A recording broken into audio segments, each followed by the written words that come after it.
제가 필리핀에서 돌아가신 분의 그 조문을 갖다가 화들짝 놀란 일이 있었어요.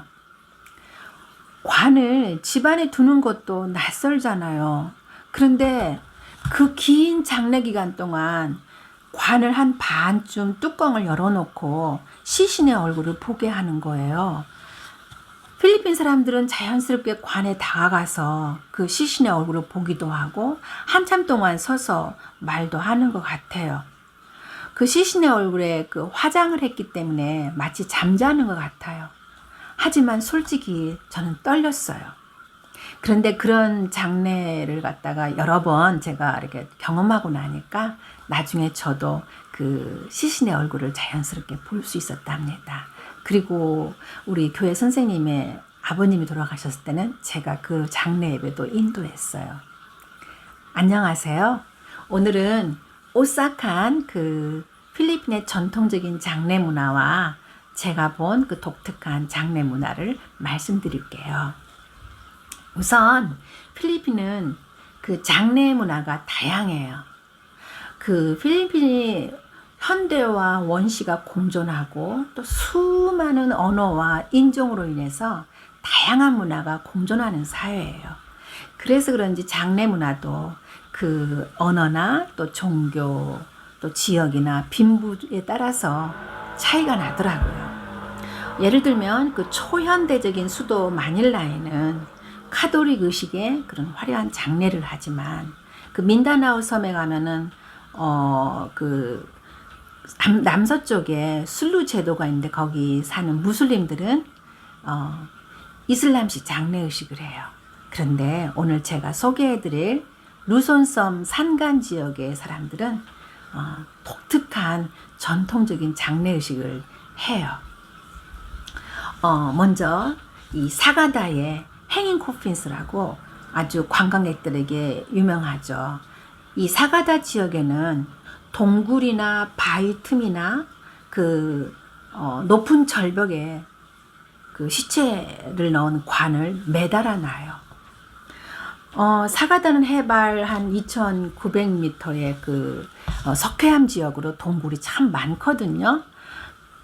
그 중에 그 수마깅 동굴 입구의 그 높은 절벽에 관을 매달거나 또는 그 루미앙 동굴에 안치하는 것은 관광객들에게 유명해요. 근데 그 관을 매단 위치가 높으면 높을수록 명당 자리래요. 어떻게 그 높은 곳에 관을 매다는지 참 신기하기만 해요. 그런데 이제 관이 부식하면 유골은 자연스럽게 절벽 아래로 떨어지죠.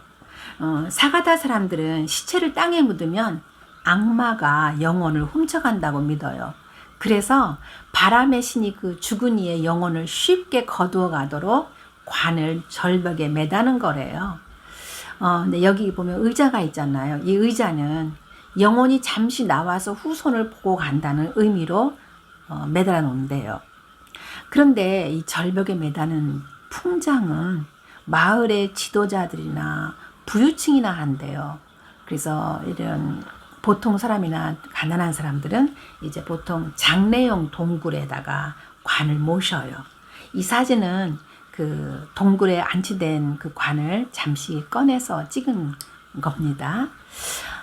약 한 2000년 전부터 시작된 이 행잉이나 그 매달은 그 장례나 동굴 매장은 기독교 문화가 들어온 후 1940년부터 서서히 사라지기 시작했대요.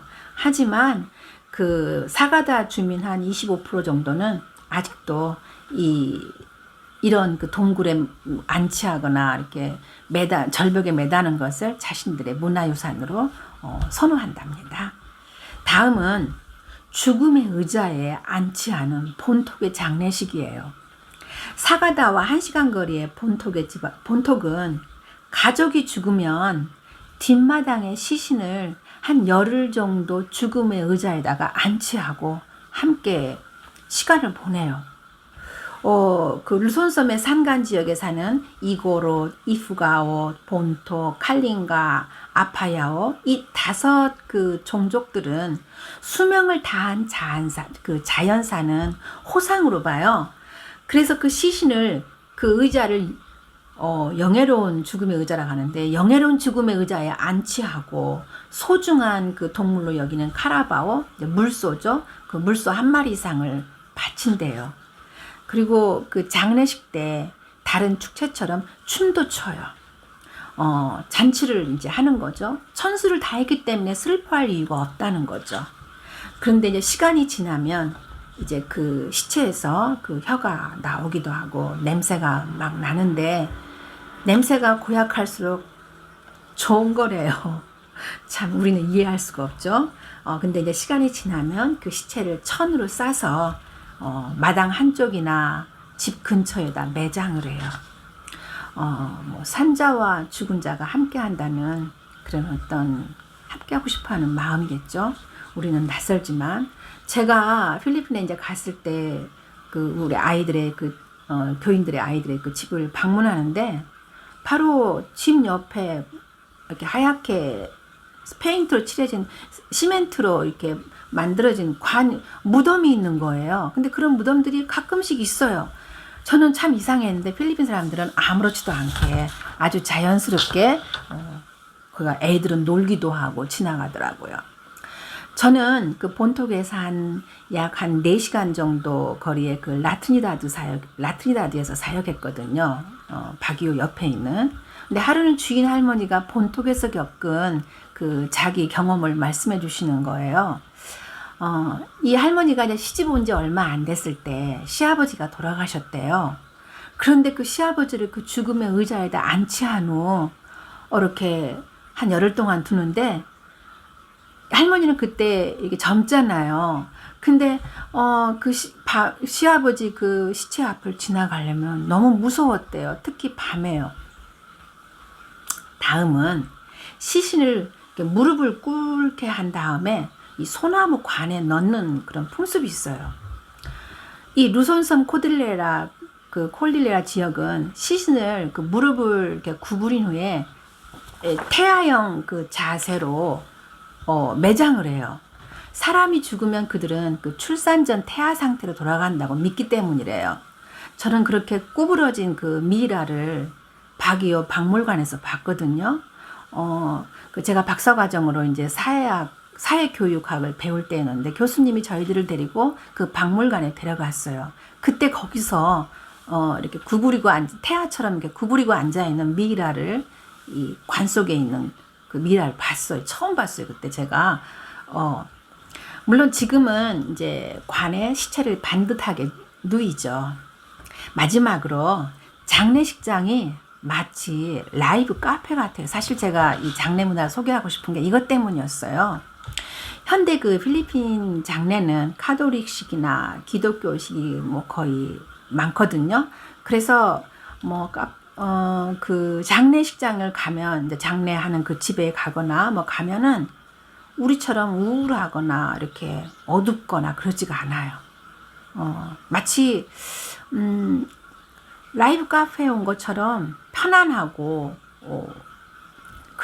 좋았던 것 같아요. 이제 고인이 그 천국에 갔다는 믿음 때문인 거죠. 근데 이제 관뚜껑을 이렇게 절반을 그 유리로 만들어서 이렇게 시신의 얼굴을 보게도 합니다. 이것은 보통 다 똑같아, 그 필리핀은요. 근데 화장을 해서 그 얼굴이 죽은 사람 같지가 않아요. 이렇게 웃는 표정만 없다 뿐이지 잠자는 것 같죠. 그리고 시신을 모시는 그 장례는 아주 길어요. 보통은 일주일이고요. 길게는 2주일까지 해요. 왜냐하면 필리핀은 그 어떤 것보다 그 가족을 갖다가 소중하게 여겨요. 그래서 가족 중심 문화라서 그 해외 나갔거나 먼 곳에 계신 그 가족들이 다 볼 수 있도록 그렇게 길게 하는 것 같아요. 2011년 제가 그 다녔던 그 벵게주립 대학의 그 부총장님의 남편이 돌아가셨어요. 그때 저는 그 집에 이제 갔거든요. 근데 그 집에 그 장례를 이렇게 꾸며놓은 그곳이 마치 라이브 카페 장소에 온 것 같았어요. 왜냐면은요, 사실 가족이 죽으면 얼마나 슬프겠어요. 가장 슬픈 일이 더군다나 그분의 남편이, 사랑하는 남편이 죽었으니 얼마나 슬프겠어요. 그런데도 이제 그 슬픔을 그 천국에서 다시 만날 그 소망으로 이기면서 고인의 친구들이나 친척들이 기타를 치면서 노래도 부르고 또 뭐 가족이나 또 친구나 친척들이 그 앞에 나와서 그 고인과의 그 아름다운 추억이나 그런 좋았던 일들을 이렇게 이야기를 해요. 뭐 한쪽에서는 계속 음악을 이렇게 기타를 치면서 해주니까 그리고 조문객들은 이제 그 고인의 삶의 그 순간들을, 좋았던 순간들을 동영상으로 편집한 것들을 보면서 아쉬워하기도 하고 이렇게 고인을 생각하면서 이렇게 장례를 함께 하더라고요. 가끔 우리 자신은 내가 죽는다는 사실을 잊고 살 때가 있는 것 같아요. 사실 우리도 언젠가는 이 세상을 떠나는데 모든 분들이 죽음도 질병도 또 불의와 불법도 없는 천국에 다 가셨으면 좋겠어요.